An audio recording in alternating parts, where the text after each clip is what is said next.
Hello everyone, welcome back to our channel. మనకు నచ్చింది చేసేద్దాం. ఈ రోజు వీడియోలో మీరు చూస్తున్నది ఇది గుడి కాదండి, కానీ గుడి కట్టారు. యాక్చువల్గా అయితే ఇది ఒక ఇల్లు.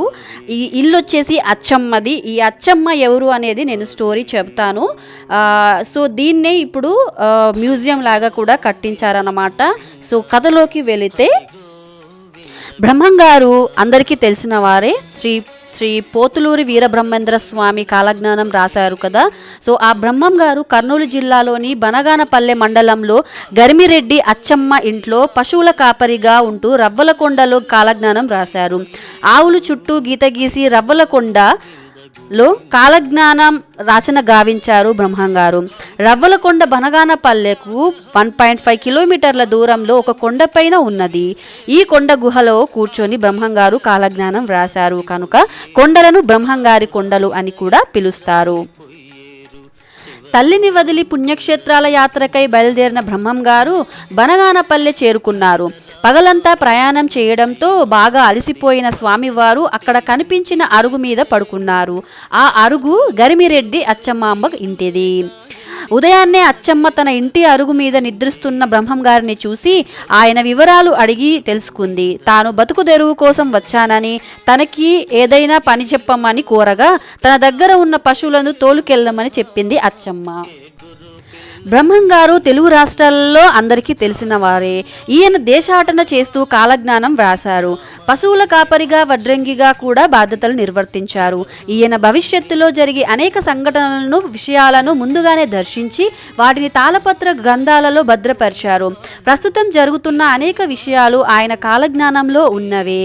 ఆయన వ్రాసిన కాలజ్ఞానం ఎక్కడ ఉంది, అక్కడికి వెళ్ళగలమా లేదా, ఇప్పుడు మనం తెలుసుకుందాం. రవ్వలకొండ అనగా రవ్వలు అంటే వజ్రాలు అని అర్థం. అందుకని అక్కడ వజ్రాలని రవ్వలు అని పిలిచేవారు. దానివల్ల దానికి రవ్వలకొండ అనే పేరు వచ్చింది. సో అక్కడ వజ్రాలు దొరికేవటండి. సో అందుకని ఆ కొండకి ఆ పేరు. అలా రవ్వలకొండలో పశువుల కాపరిగా మారిన బ్రహ్మంగారు రోజు రవ్వలకొండపైకి పశువులను తోలుకెళ్లేవారు.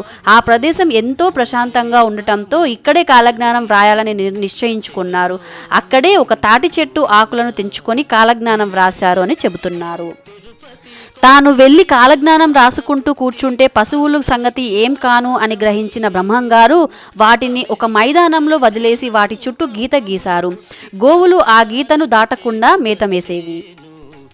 ఒకనాడు ఈ విషయాన్ని గ్రహించిన కొంతమంది కాపరులు అచ్చమ్మకు తెలిపారు. కొందరు అచ్చమ్మనే ఆయన పనిని గ్రహించడానికి వెళ్ళిందని అంటారు.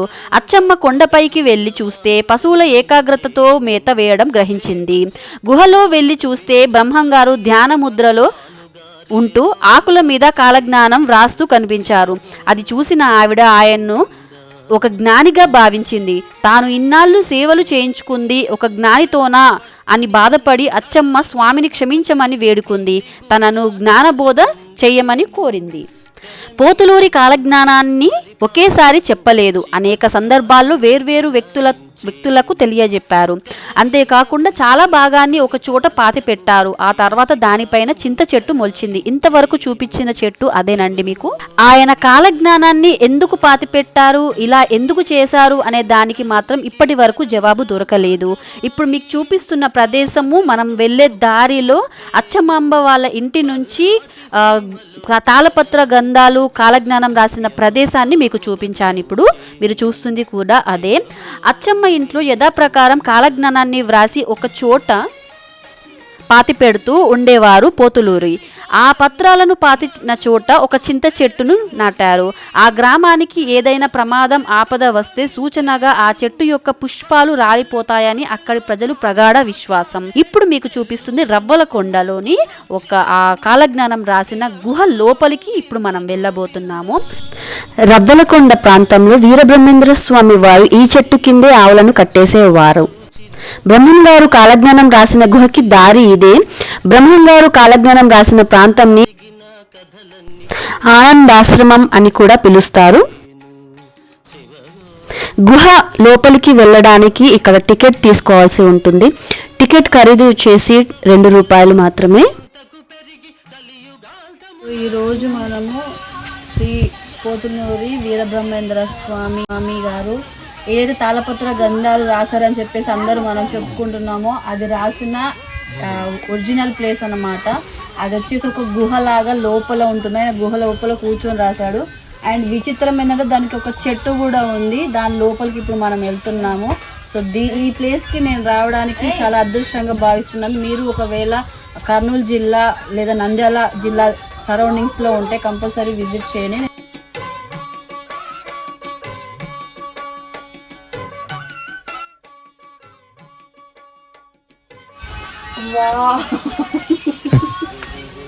కంప్లీట్ గా ఒక బావి లాగా ఉంది ఫీలింగ్ అయితే. కానీ ఈ గుహలో నుంచి శ్రీశైలం, మహానంది, యాగంటి వెళ్ళడానికి దారులు కూడా ఉన్నాయి.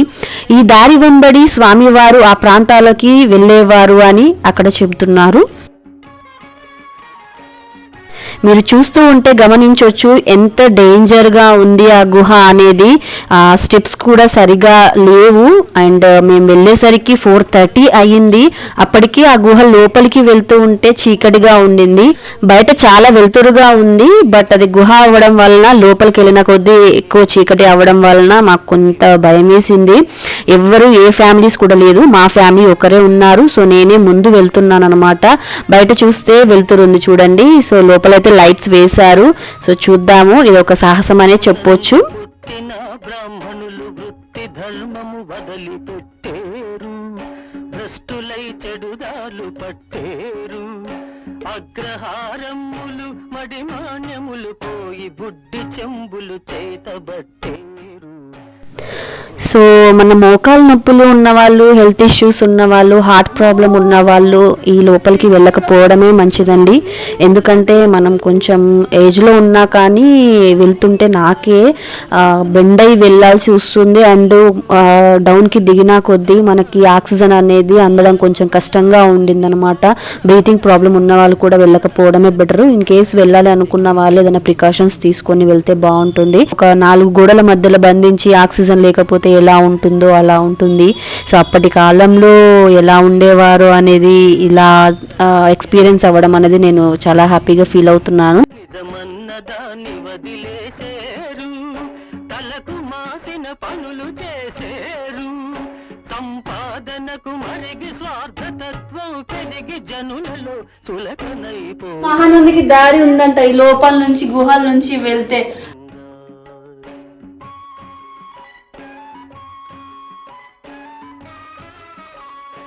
ఇందాక మనం చెప్పుకున్నట్టు ఈ గుహలో నుంచి ఉన్న దారుల గురించి నేను మీకు ఇప్పుడు చెబుతున్నాను. సో స్వామివారు ఉపయోగించిన కొలను కూడా అక్కడే ఉంది. అక్కడ భక్తులందరూ వచ్చిన వాళ్ళు డబ్బులు అనేది వేస్తున్నారు. అక్కడ వాటర్ అయితే లేదు ప్రస్తుతానికి, బట్ స్వామివారు ఉపయోగించేవారు అని చెప్పేసి అక్కడ ఒక బోర్డు పెట్టారు. అలాగే ఇక్కడ నుంచి శ్రీశైలానికి కూడా దారి ఉంది అంట. మనం వింటూ ఉంటాము కథలలో గుహల నుండి దారులు ఉంటాయి అనేది. యాగంటికి దారి ఇక్కడ నుంచి 14 క్షేత్రాలకి దారి ఉన్నది ఈ గుహల నుంచి. సో అచ్చమాంబ గారు ఆ బ్రహ్మం గారిని చూడడానికి వచ్చిన ప్లేస్ ఇదన్నమాట. ఇక్కడ నుంచి ఇట్లా వచ్చారు. ఉద్యోగములు చూపి ఉచ్చులెన్నో వేసి మన మతానికి ఎసరు పెడతారు. శ్రీ స్వామివారు కాలజ్ఞానం రాసిన మెయిన్ ప్లేస్ అన్నమాట.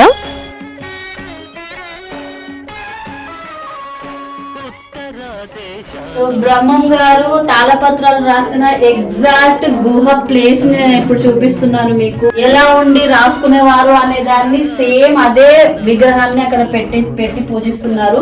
ఇదైతే ఒక అడ్వెంచర్ లాగా అనుకోవచ్చు. ఆ కాలంలో వాళ్ళు ఎలా చేశారో నాకు తెలియదు, కానీ నాకు ఇప్పుడు బ్రీతింగ్ అసలు రావట్లేదు అన్న ఫీలింగ్ లో ఉంది.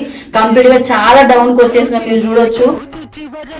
తెల్లవాళ్ళను వెళ్ళగొడతాడు శివ గోవింద గోవింద. తాటాకుల మీద కాబట్టి సో తాటి చెట్టు ఉండే స్థలంకి మనం ఇప్పుడు వెళ్తున్నాం.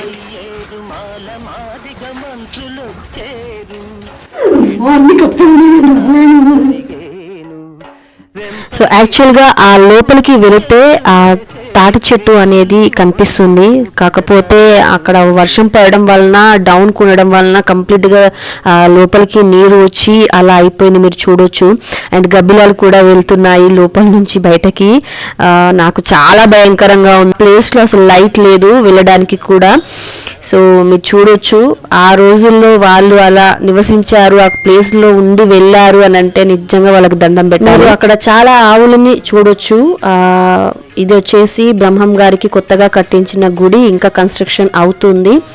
సో అక్కడైతే చాలా పీస్ఫుల్గా ప్రశాంతంగా ఉంది వాతావరణం అనేది కూడా. బట్ కొంచెం చీకటి అయితే, కంప్లీట్ విలేజ్ కాబట్టి కొంచెం భయానకరంగా కూడా ఉంటుంది. ఇది కూడా ఇంకొక టెంపుల్.